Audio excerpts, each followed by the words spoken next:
स्वातंत्र्याच्या 79 वर्षानंतरही ग्रामीण भागातील नागरिकांना अंत्यविधीसाठी स्मशानभूमी नाही, ही अत्यंत गंभीर बाब आहे। ही परिस्थिती फक्त मारेगाव तालुक्यापुरती मर्यादित नसून संपूर्ण यवतमाळ जिल्ह्यासह राज्यातील ग्रामीण भागात आहे। आजही राज्यातील जवळपास 25% अधिक गावांमध्ये स्मशानभूमी नाही। अशा परिस्थितीत स्मशानभूमी नसलेल्या गावातील ग्रामस्थांनी नदीकाठावर किंवा खाजगी जमिनीवर अंत्यसंस्कार करावे लागत आहे। त्यासाठी अनेक अडचणींचा सामना करावा लागतो। स्मशानभूमी ही एक मूलभूत गरज असून त्याची पूर्तता करण्याची शासनाची जबाबदारी आहे। माझे स्पेसिफिक 4 प्रश्न आहे मंत्री महोदय। पहिला प्रश्न, आपल्या उत्तरात नमूद केलेल्या गावातील स्मशानभूमी केव्हा मंजूर करण्यात आल्या, त्याचे काम केव्हापासून पूर्ण होणे अपेक्षित आहे। माझा दुसरा प्रश्न आहे, 13 गावाचे प्रस्ताव जिल्हा नियोजन समितीकडे केव्हा सादर करण्यात आले आहेत व सदर प्रस्तावाची मंजुरी देऊन निधी उपलब्ध करून देण्यासाठी अजूनही किती कालावधी अपेक्षित आहे। माझा तिसरा प्रश्न आहे, ज्या 16 गावांमध्ये स्मशानभूमीसाठी जागाच उपलब्ध नाही तेथे शासकीय जमीन उपलब्ध करून देण्याची किंवा खाजगी जमीन संपादित करण्याची प्रक्रिया कितपत पूर्ण झाली आहे। खाजगी जमीन संपादित करण्यासाठी स्वतंत्र निधी उपलब्ध करून देण्यात येणार आहेत का। आणि चौथा प्रश्न माझा आहे, तसेच ज्या गावामध्ये आजही स्मशानभूमी नाही अशा गावांची प्रत्यक्ष पाहणी करून स्मशानभूमी उपलब्ध होईपर्यंत तात्पुरत्या स्वरूपाची शासनाकडून आवश्यक त्या सोयी सुविधा उपलब्ध करून देण्यात येणार आहे का। सन्माननीय सदस्यांनी यवतमाळ जिल्ह्यातल्या मारेगाव तालुक्यातल्या 114 महसुली गावे असून त्यापैकी स्मशानभूमीच्या प्रश्नासंदर्भात प्रश्न उपस्थित केलेला आहे। यवतमाळ जिल्ह्यात एकूण 1241 ग्रामपंचायती आहेत आणि 1816 महसुली गावं आहेत। या 1816 महसुली गावापैकी 1398 गावांना स्मशानभूमीचं शेड उपलब्ध आहे। 418 गावांना स्मशानभूमीचं शेड उपलब्ध नाही। सदर 418 गावापैकी 235 गावांना जागा उपलब्ध नाही आणि 183 गावामध्ये जागा उपलब्ध आहे।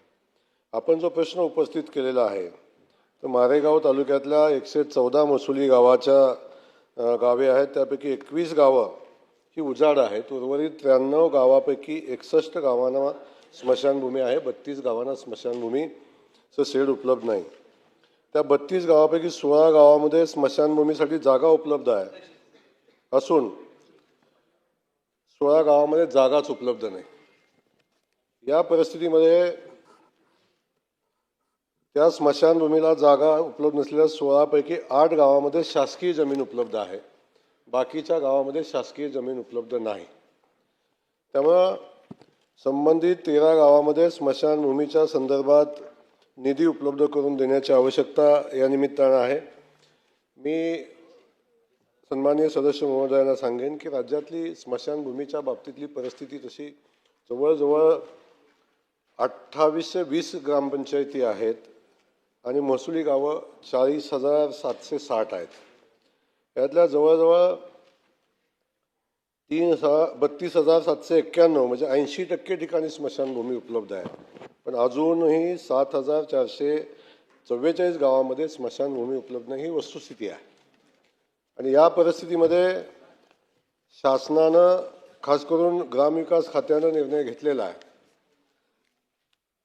20 फेब्रुवारी 2026 रोजी लोकप्रतिनिधींनी यापुढे मंजूर केल्या जो निधी आपण मंजूर करू, ज्या गावामध्ये करू, अशा सगळ्या लोकप्रतिनिधींना गावातील स्मशानभूमी असल्याचा दाखला पहिला उपलब्ध करायला लागेल। जर स्मशानभूमी असल्याचा दाखला मिळाला तरच अन्य कामांना मान्यता देण्यात येईल, नाहीतर स्मशानभूमीच्या कामालाच प्राधान्य देण्यात येईल। ते काम अगोदर करून मग बाकीचे कामं करावीत अशा पद्धतीचं GR शासनाच्या वतीनं काढलेला आहे। आपण ज्या गावात 13 गावाचा प्रश्न उपस्थित केलेला आहे, ज्या गावामध्ये जागा उपलब्ध आहे अशा गावांना जिल्हा नियोजन समितीमधून निधी देण्यासंदर्भात माननीय पालकमंत्री महोदयांना विनंती केली जाईल, निधी उपलब्ध करून दिला जाईल। उर्वरित ज्या स्मशानभूमी आहेत त्यांना निधीची आवश्यकता आहे, त्या ही स्मशानभूमींना जिल्हा परिषद सेसमधनं निधी उपलब्ध करून देण्यात येईल आणि संबंधित गावातल्या ज्या आपण सांगितलेल्या स्मशानभूमीचं शेड आहे त्याचं बांधकाम पूर्ण करण्यात येईल. सन्मान्य सदस्य अतुल बाबा भोसले. अध्यक्ष महोदय, माझ्या मतदारसंघामधलं जोयवाडी गाव आहे. गावची लोकसंख्या 3447 आहे. मोठ्या प्रमाणावर लोकवसाहत गावामध्ये वाढत आहे आणि गावाला स्मशानभूमी नाही आहे. आदरणीय मंत्री महोदयांना हात जोडून विनंती आहे की एक आपण बैठक घ्यावी, आमच्याकडे लक्ष द्यावं. आपण लक्ष दिल्यावर माझं काम होईल याची मला खात्री आहे. अध्यक्ष महोदय, सन्माननीय सदस्य अतुल बाबा भोसले यांनी जो प्रश्न उपस्थित केला की मंत्री महोदयाने आमच्याकडे लक्ष द्यावं, तर अगदी व्यवस्थित लक्ष देण्यात येईल, त्याच्यामध्ये कुठली अडचण येणार नाही. त्यांनी जो स्मशानभूमीच्या संदर्भातला प्रश्न उपस्थित केलेला आहे त्या स्मशानभूमीच्या कामासंदर्भात त्यांनी बैठक घेण्याची विनंती केलेली आहे. ती बैठकही घेण्यात येईल आणि संबंधित स्मशानभूमीसाठी जो निधी उपलब्ध करायला लागेल तो निधी उपलब्ध करून दिला जाईल. भरपूर लक्ष आहे. अधिक लक्ष दिलं तर नवीन प्रश्न उद्भवतील. नाही, अध्यक्ष महोदय, माननीय मंत्री महोदयांनी मान्यच केलंय की राज्यामध्ये 20% गावामध्ये अद्याप स्मशानभूमी नाही. किमान जगणं सुखाचं नाही तर मरणं तरी सुखाचं व्हावं, ही सगळ्यांची शेवट जाताना सुखाने जाता आलं पाहिजे. त्यासाठी स्मशानभूमी, आणि हिंदू स्मशानभूमीसाठी तर स्मशानभूमी हिंदूसाठी असते, जाळतोच आपण, फार काही जागा लागत नाही.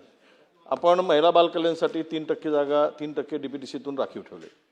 एकदा स्मशानभूमी या पूर्ण होऊ द्या 20% गावातील, त्यासाठी जनसुविधेमध्ये आपण तशी तरतूद करावी आणि आपण तसाच एक GR काढावा. कारण असं आहे की तुम्ही GR काढला तिथे दुसरे कामं घेता येणार आहे, पण ग्रामपंचायतकडे पैसेच नाहीत स्मशानभूमी विकसित करण्यासाठी. तर सरपंच किंवा स्थानिक लोकप्रतिनिधीला जबाबदार धरून काहीच नाही. काही ग्रामपंचायत तुमच्या भागातील पश्चिम महाराष्ट्रातील सदन आहे, उदाहरणार्थ विदर्भ आणि मराठवाड्यातील तिकडे कुठे पैसे आहेत अध्यक्ष महोदय.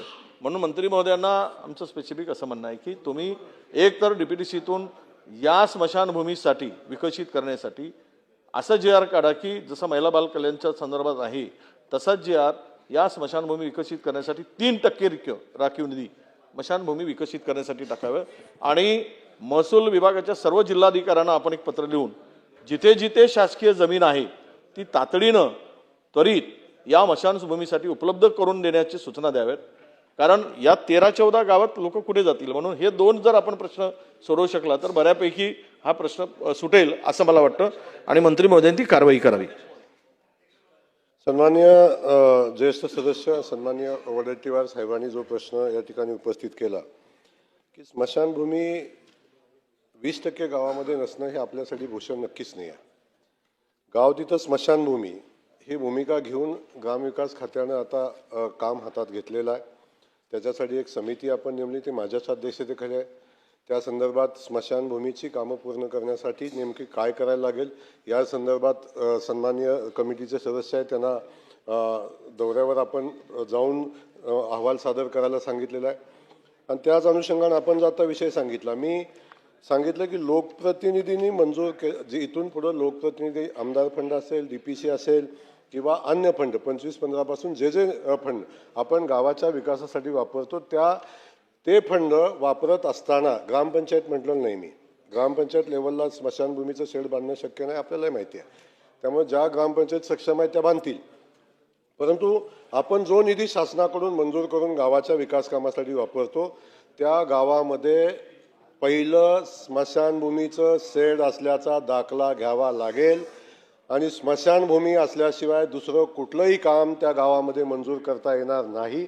अशा पद्धतीचा GR आता आपण काढलेला आहे, त्याची अंमलबजावणी पण चालू झालेली आहे. त्यामुळं आपण म्हणतात एक खरं आहे की DPCतनं किंवा ह्याच्यातून 3% निधी देण्यासंदर्भातला शासन निर्णय करण्याची आवश्यकता आहे, तोही माननीय मुख्यमंत्री महोदयाशी चर्चा करून आपण करू. खास करून स्मशानभूमी जेवढी गावं आहेत, आता आपण बघितलं की जेवढी स्मशानभूमीची ज्या गावामध्ये नाही त्यामध्ये बहुतांश ठिकाणी स्मशानभूमीसाठी जागा उपलब्ध नाही.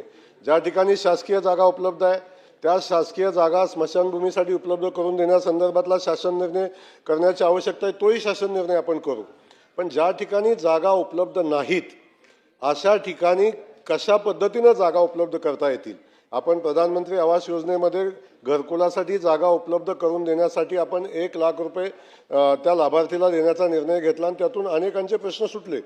परंतु इथं या जागा उपलब्ध करून देण्यासाठी काय करता येईल, खास करून महसूल विभागाच्या ज्या जागा असतात, माननीय महसूल मंत्री महोदयांच्या सोबत आम्ही या संदर्भातली बैठक करू आणि त्यातला एक जो निर्णय घेण्याची आवश्यकता आहे, ज्या शासकीय जागा आहेत त्या स्मशानभूमीसाठी उपलब्ध करून देण्यासाठी तो निर्णय शासन नक्की घेईल.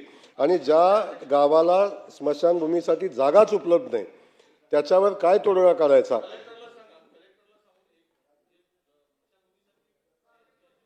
कशा पद्धतीनं त्याच्यावर तोडगा काढता येईल याही संदर्भात शासन विचार करेल आणि त्याच्यावर तोडगा काढेल.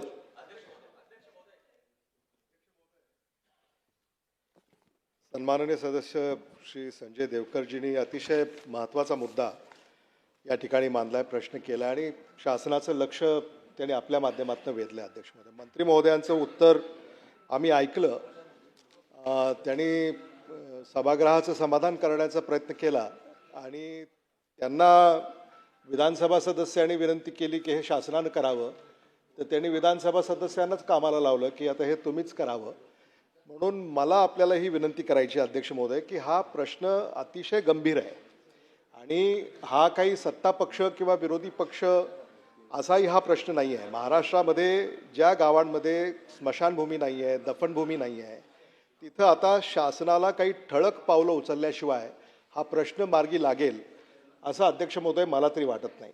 अध्यक्ष महोदय, आपल्या माध्यमातून मंत्री महोदयांना माझी अशी विनंती आहे की आपण रस्त्यांसाठी जमिनी खरेदी करतो, आपण तलावांसाठी जमिनी खरेदी करतो, आपण धरणांसाठी जमिनी खरेदी करतो. आता ही वेळ आली अध्यक्ष महोदय की समाजाची जी काही ही मागणी आहे किंवा हा जो काही त्याचा एक मूलभूत अधिकार आहे त्याच्यासाठी जर जागा उपलब्ध होत नसेल तर शासनानं लँड ॲक्विजिशनच्या माध्यमातून सुद्धा यामध्ये एखादं धोरण आणून मग स्मशानभूमी असेल, दफनभूमी असेल आणि याचा अवलंब करावा. अध्यक्ष महोदय, हा एक शासन अशा प्रकारे अवलंब करेल का, हा एक माझा पहिला प्रश्न. आणि दुसरा प्रश्न असा आहे की एखाद्या गावामध्ये गायरान नसतं पण त्या मंडळामध्ये गायरान असतं. एखाद्या मंडळामध्ये 5-25 गावं असतात तर तिथं मात्र गायरान असतं. आपण जसं अनेक खेडी पाणीपुरवठा योजना करतो तसं अनेक खेडी अशा स्मशानभूमी, दफनभूमीची योजना जर शासनाला राबवता आली, नाहीतरी आता वाहन घेऊनच या सगळ्या अंत्यविधीला लोक म्हणजे तो विधी करतात. त्यामुळं आता कोणी काही चालत गावाच्या बाहेर जात नाही, त्यामुळं वाहनांची व्यवस्था सुद्धा आत्ता झालेली आहे. म्हणून अनेक खेड्यांमध्ये एखाद दुसरं गाव जिथं गायरान उपलब्ध असेल तिथं जर सामूहिक आपल्याला जर या दफनभूमी, स्मशानभूमी करता आल्या तर त्या संदर्भामध्ये सुद्धा अध्यक्ष महोदय आपल्या माध्यमातून माझी विनंती आहे, प्रश्न आहे की लँड ॲक्विजिशनद्वारे आपण या गावांना शासनातर्फे लँड अक्वायर करून या जमिनी उपलब्ध करून देणार का. आणि मला असं वाटतं हे सरकार करू शकतं अध्यक्ष महोदय, कारण सरकारचा जो काही कारभार आहे तो दमदार आहे. महाराष्ट्र थांबणार नाही असं आम्ही अनेक वेळा ऐकलेलं आहे आणि म्हणून या संदर्भामध्ये महाराष्ट्र का थांबला आहे, त्यामुळे मंत्री महोदयांनी आता सांगून टाकावं की महाराष्ट्र थांबणार नाही, आम्ही लँड ॲक्विजिशनद्वारे हा मुद्दा मंजूर करू आणि अनेक खेडी गायरान आणि या सगळ्या ह्याच्यामध्ये जी काही जमिनी उपलब्ध असतील त्यात एक पर्याय म्हणून लँड ॲक्विजिशन होईपर्यंत या मार्गाने आपण करणार का, अशी एक माझी आपल्याला विनंती वजा प्रश्न आहे. सन्माननीय सदस्य अमित देशमुख साहेबांनी आताच जो प्रश्न या ठिकाणी उपस्थित केला आणि बोलताना त्यांनी सांगितलं की शासनानं करण्याची आवश्यकता आहे, आम्ही या लोकप्रतिनिधींना कामाला लावलं. शेवटी ही आपली सामुदायिक जबाबदारी आहे आणि या सामुदायिक जबाबदारीतनं या प्रश्न सोडवण्याची आवश्यकता आहे.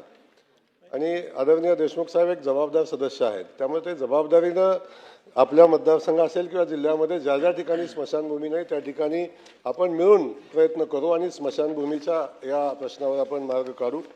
आपण जो प्रश्न विचारला या ठिकाणी की या ठिकाणी जमिनीचं अधिग्रहण करून जागा उपलब्ध करून देणार का, मी अगोदर सांगितलं की स्मशानभूमीसाठी जागा उपलब्ध करून देण्यासाठी शासनाला धोरण बनवण्याची आवश्यकता आहे.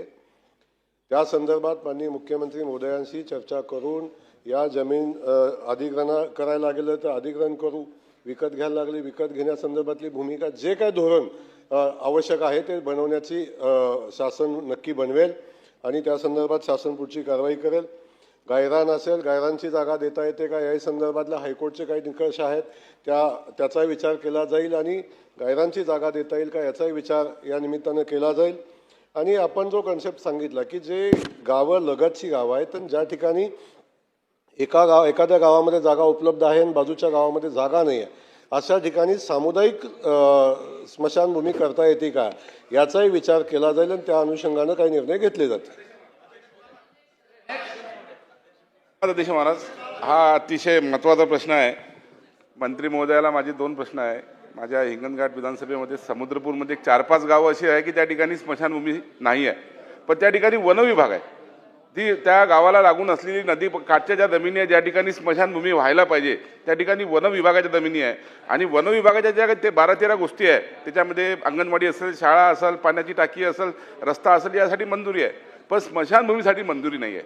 त्यामुळे केंद्र सरकारला या संदर्भामध्ये एक प्रस्ताव महाराष्ट्र शासनाकडून केला पाहिजे की ज्या 13 गोष्टीसाठी वन विभागाच्या जमिनी वापरल्या जातात त्याच्यामध्ये स्मशानभूमीचा अंतर्भाव करण्यात यावा आणि गावाला लागून ज्या वन विभागाच्या जमिनी असेल त्यासुद्धा याच्यासाठी स्मशानभूमीसाठी देता येईल. या संदर्भात आपण हा प्रस्ताव केंद्र सरकारकडे पाठवून याचा पाठपुरावा करणार काय? सन्माननीय सदस्य महोदयांनी उपस्थित केलेला प्रश्न खरा आहे की वन विभागाच्या अनेक जागा गावामध्ये आहेत, परंतु वन विभाग त्या ठिकाणी स्मशानभूमीसाठी परवानगी देत नाही, ही वस्तुस्थिती आहे. या संदर्भात काही निर्णय घेण्याची आवश्यकता, आपण जो सांगितला मुद्दा तो खरा आहे की या संदर्भात केंद्र सरकारशी चर्चा होण्याची आवश्यकता आहे. केंद्रीय मंत्री महोदयांशी या संदर्भात चर्चा होऊन स्मशानभूमीसाठी वन विभागाची जागा उपलब्ध करून देण्याचा निर्णय घेण्याची आवश्यकता आहे. त्या संदर्भात माननीय केंद्रीय मंत्री महोदयांशी चर्चा केली जाईल. केंद्र सरकारकडे तसा शासनाचा प्रस्ताव पण पाठवला जाईल आणि त्या अनुषंगानं केंद्र सरकारला स्मशानभूमीसाठी वन विभागाची जागा उपलब्ध करून देण्यासाठी विनंती केली जाईल. अतिशय चांगला प्रश्न शिवसेना आमदार देरकर साहेबांनी विचारलेला आहे. अध्यक्ष महोदय, यापूर्वी मी डिसेंबर हिवाळी अधिवेशनामध्ये प्रश्न विचारला होता की 75 वर्षानंतरही आपल्या गावामध्ये स्मशानभूमी नाही, त्याची दखल मंत्री महोदयांनी घेतली. त्यावेळी त्यांनी GR पण काढला. पण मंत्री महोदय, आपण GR काढला परंतु ते काम अर्धवट केलेलं आहे. आता आमची अशी इच्छा, आपण सकारात्मक आहात तर माझ्या मतदारसंघामध्ये 20 गावापैकी 8 गावं अशी आहेत की त्या ठिकाणी जागा नाहीये, म्हणजे जागाच नाहीये. बघा, गावठाण असेल, गायरान जमीन असेल तर तिथे त्या गावकऱ्यांनी त्यांचा मार्ग काढलेला आहे, स्मशानं तिथं झालेले आहे, स्मशानभूमी झालेली आहे. पण जिथे जागाच नाही अशी 8 गावं आहेत. म्हणून आता आदरणीय सदस्य महोदय देशमुख साहेबांनी जो प्रश्न विचारला की त्याला सरळ आपल्याला ती जागा अधिग्रहित करण्याबद्दलचा ठाम निर्णय आपण देणार आहे का, नंबर 1. दुसरं, आपण सांगितलं की आमदार निधी, जिल्हा वार्षिक योजना, सेस वगैरे. मंत्री महोदय, आपल्याला माहिती आहे की आमदाराकडे असलेला जो निधी, त्याची मागणी, त्याचा तोकडा, हे त्यानंतर जिल्हा वार्षिक योजनेमध्ये असलेला अल्पनिधी, त्याच्यामध्ये वितरण कोणाला किती करायचं हे शासनाचं धोरण तुम्हाला माहिती आहे. अशा परिस्थितीमध्ये सर्वसामान्य जो प्रश्न आहे तो मागे पडलेला आहे. म्हणून यासाठी शासन स्तरावरून 25-15 या योजनेखाली विशेष बाब म्हणून स्मशानभूमीचा मिशन मोडवरती आपण कार्यक्रम घेणार आहे का? माझे 2 प्रश्न आहेत. एक तर जमीन अधिग्रहित करण्याबद्दल निर्णय घेणार का, आणि मिशन मोडवरून 25-15 या योजने, कारण निधी आपल्याकडे यावेळेस आउटले चांगला आलेला आहे मंत्री महोदय मागच्या वेळेसपेक्षा, आणि म्हणून आपल्या शासन स्तरावरून हा निधी आपण मिशन मोडवरती खर्च करणार आहे का, तसे आदेश काढणार आहे का? आपण केलंय. आता पूर्णत्व आपण जर काढला तर पूर्णत्व होईल अशी माझी इच्छा आहे, अशी आपल्याला विनंती आहे. आपण या 2 प्रश्नावर स्पेसिफिक उत्तर द्या. सन्माननीय सदस्य खरात साहेबांनी त्यांच्या मतदारसंघातल्या 20 पैकी 8 गावांना स्मशानभूमीसाठी जागाच उपलब्ध नाही अशा पद्धतीचे प्रश्न या ठिकाणी मांडला. ती जागा अधिग्रहित करून देणार का? मी अगोदरच सांगितलं सन्माननीय खरात साहेब की या संदर्भात शासनाचं धोरण होण्याची आवश्यकता आहे आणि ते धोरण बनवण्यासंदर्भात शासन आता विचार करत आहे, समिती नेमलेली आहे. परंतु तातडीनं या संदर्भात माननीय मुख्यमंत्री महोदयांशी बोलून याच्यावर कशा पद्धतीनं स्मशानभूमीसाठी जागा उपलब्ध करून देता येईल याचं धोरण बनवलं जाईल. वेळ पडली तर अधिग्रहण करायला लागलं तर अधिग्रहण केलं जाईल, त्यामध्ये कुठलीही शंका घ्यायचं कारण नाही. त्यासोबत आपण सांगितलं की जो जी आर आपण काढलेला आहे की स्मशानभूमी गावात असल्याशिवाय दुसऱ्या कुठल्याही गावांना असल्याशिवाय दुसऱ्या कुठल्याही कामांना आपण मान्यता देणार नाही. आणि तो जी आरची अंमलबजावणी करत असताना आपण सांगितलं की DPC किंवा अन्य निधीतून जो पैसा येतो त्यातून स्मशानभूमी बांधणं अपेक्षित आहे. माझ्या सगळ्या सदस्य महोदयांना विनंती आहे की ही सामुदायिक जबाबदारी आहे. शासन म्हणून शासनाची जबाबदारी आहे, लोकप्रतिनिधी म्हणून आपली जबाबदारी आहे. त्या जबाबदारीच्या भावनेतनं आपण ज्या गावामध्ये स्मशानभूमी नाही त्या गावांना प्रायोरिटीवर निधी देणं, स्मशानभूमी बांधून घेणं ही जबाबदारी आहे. शासनसुद्धा या संदर्भात नक्की निर्णय करेल. आपण सांगितलं DPC असेल किंवा 25-15 असेल, जो निधी शासनाच्या माध्यमातून जाईल तो निधी देत असताना स्मशानभूमी असल्याचा दाखला असल्याशिवाय दिला जाणार नाही. आपण दुसरी भूमिका सांगितली की शासन स्मशानभूमीसाठी अधिकचा निधी उपलब्ध करून देईल का, त्याही संदर्भात शासन विचार करेल, अधिकचा निधी उपलब्ध करून देईल. पुढे जाऊया आता झाले 33. प्रश्न क्रमांक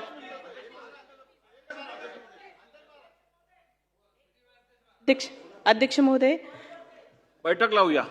हा जो काही गावांमध्ये स्मशानभूमी नसल्याचा जो प्रश्न आहे तो अनेक गावांमध्ये माझ्या मतदारसंघातही होता. तर माझ्या मतदारसंघामध्ये नुकतंच गणेशगाव नाशिक या ठिकाणी मला इरिगेशन डिपार्टमेंटकडून जागा मिळाली आहे, NOC मिळालेली आहे. परंतु ती प्रोसेस अशी आहे की नियामक मंडळामध्ये ठराव होतो आणि जो काही भाडेपट्टा असतो तो भाडेपट्टा त्या ग्रामपंचायतीला भरावा लागतो. परंतु पेसामधल्या ज्या ग्रामपंचायती आहेत तिथे महसूल गोळा होण्याचा प्रचंड अभाव असतो आणि त्यात जर आपण रेडी रेकनरप्रमाणे जर महसूल त्या भाडेपट्टा त्या गावाला द्यायचा असेल, त्या ग्रामपंचायतीला द्यायचा असेल तर मोठा म्हणजे तफावत ही निर्माण होते आहे. आणि म्हणून माझी विनंती आहे की इरिगेशन डिपार्टमेंट आणि ग्रामविकास विभाग यांनी कुठेतरी एक समन्वय साधण्याची गरज आहे. आणि ज्या शक्यतो आपण बघतो की आपला धार्मिक विधी असतो स्मशानभूमी दशक्रिया विधी, हा स्मशानभूमी नदीच्या किनारी असते आणि म्हणून इरिगेशनच्या भरपूर जागा आपल्याकडे उपलब्ध असतात. परंतु नियामक मंडळाच्या ज्या काही भाड्यापट्ट्याच्या अटी शर्ती आहे त्या जर शिथिल झाल्या तर मला असं वाटतं की त्यांची NOC मिळाल्यानंतर स्मशानभूमीसाठी नदीच्या किनारी जागा जिथे ब्ल्यू लाईन नाही आहे त्या ठिकाणी उपलब्ध होऊ शकते. तर हा एक धोरणात्मक निर्णय घेणं अत्यंत गरजेचं आहे. आणि DPC मधून जनसुविधा निधीमधून 15 ते 20 लाख रुपये हे स्मशानभूमी बांधण्यासाठी दशक्रिया विधी शेडसाठी मिळत असतात. तोही आकडा बदलणं खरं तर कुठेतरी गरजेचं आहे नियोजन मंडळाकडून. आणि आज 50 लाख रुपये हे आम्हाला आमदार निधीमधून स्मशानभूमीसाठी द्यावे लागतात.